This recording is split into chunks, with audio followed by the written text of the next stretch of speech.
The crimson sky of Verdania stretched endlessly above the emerald forests, where crystalline rivers wound through valleys carpeted with bioluminescent moss. For 3 years, humanity had called this world home, a sanctuary discovered after Earth's resources had dwindled beyond recovery. The colonists had built their settlements in harmony with the planet's delicate ecosystem, using bio-integrated technology that worked alongside nature rather than against it. Commander Marcus Rivera stood at the observation deck of New Haven's central hub, watching the morning mist rise from the canopy below. The settlement of 50,000 humans had flourished here, their biodomes and living structures growing like natural extensions of the forest itself. Children played in gardens where earth flowers bloomed alongside alien flora, creating a tapestry of colors that would have been impossible on their dying homeworld. The tranquility shattered when Lieutenant Ashley Torres burst into the command center, her face pale with urgency. "Commander, we've got massive energy signatures approaching from the outer system. Whatever they are, they're big." The holographic display materialized above the central console, revealing a fleet of obsidian vessels shaped like twisted thorns, their surfaces pulsing with malevolent red energy. The Zarathi, a species humanity had encountered only in fragments of ancient ruins scattered across dead worlds. Every planet they touched became a lifeless husk, drained of all biological matter to fuel their endless expansion. "How many?" Rivera asked, though he dreaded the answer. 47 capital ships, Commander. And they're not slowing down. Within hours, the first Zarathi probe descended through Verdania's atmosphere like a falling star. It landed in the heart of the Whispering Grove, a sacred area where the planet's most ancient trees communed through bioelectric networks spanning continents. The probe immediately began its grim work, extending metallic tendrils into the soil and beginning the process of biological extraction. Where the tendrils touched, the forest withered. The luminescent moss dimmed to gray ash, the crystal streams ran black with toxins, and the very air grew thick with the smell of death. The planet itself seemed to cry out in anguish as its life force was siphoned away. Human defense forces launched their most advanced weapons, plasma cannons, quantum torpedoes, and electromagnetic pulse devices, but the Zarathi shields absorbed every attack without faltering. Their extraction process accelerated, creating an ever-widening circle of devastation that threatened to consume the entire continent. Dr. Elena Vasquez, the colony's chief botanist, worked frantically in her underground laboratory while explosions echoed overhead.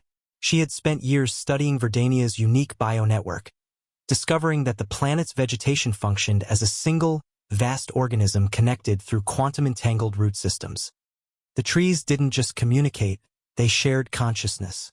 "The mycelial network," she whispered to her assistant, David Kim, as another Zarathi bombardment shook the facility. "It's not just communication, it's memory storage. Every interaction, every growth pattern, every adaptation the planet has made over millions of years." As the Zarathi ships settled into orbital positions and began deploying more extraction probes, Vasquez made a desperate choice. She activated the biointerface chamber she had constructed to study plant consciousness, but instead of observing, she prepared to upload. "Elena, what are you doing?" Kim demanded as she stepped into the crystalline chamber. "The planet has been waiting," she said, placing her hands on the bioneural interfaces. "It's been learning from us, just as we've learned from it. But it needs a bridge, a human mind to help it understand what we're fighting for." The neural link activated, and Vasquez felt her consciousness expand beyond the boundaries of her skull.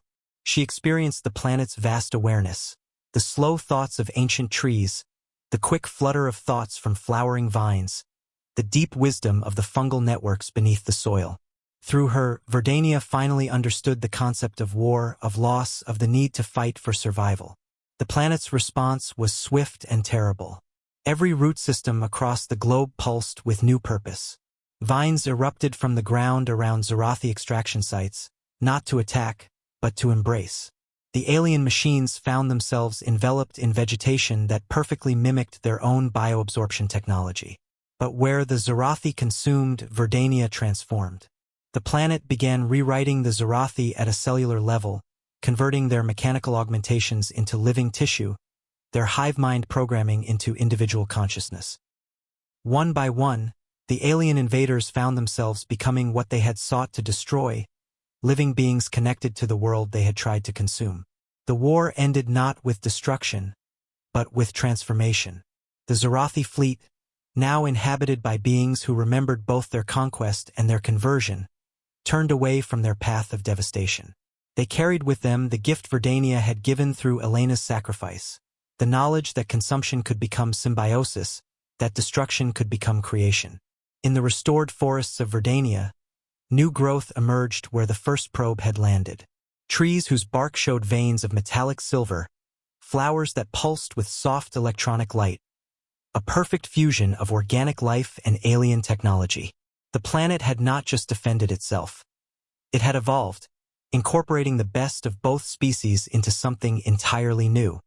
Commander Rivera stood once again at his observation deck, watching children, both human and former Zarathi, playing together in gardens that bloomed with impossible beauty.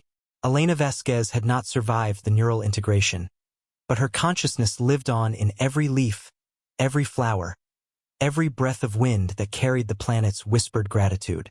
Humanity had sought a new home among the stars and found something far more precious.